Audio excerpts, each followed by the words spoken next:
Tato píseň je věnovaná rodině Kyňovým a Kroštěnovým a jím krásným paterčátkům od kapely Gipsy Billy.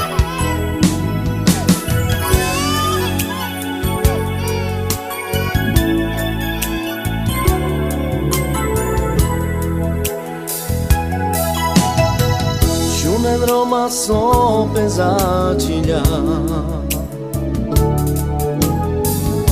čavore kapija čilja, od doktora lake penena,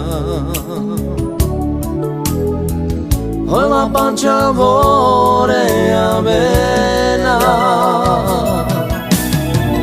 robik na nekteré avela, šuntu more sope začilja, panča more amen avela,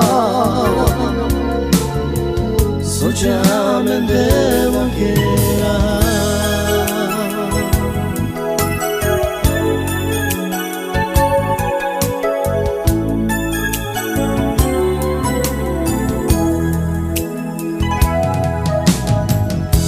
Čajori imarlo čilja, od čavore prosvetlost ima,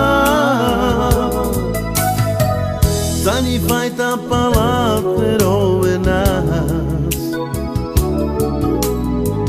lete vore skerpalike.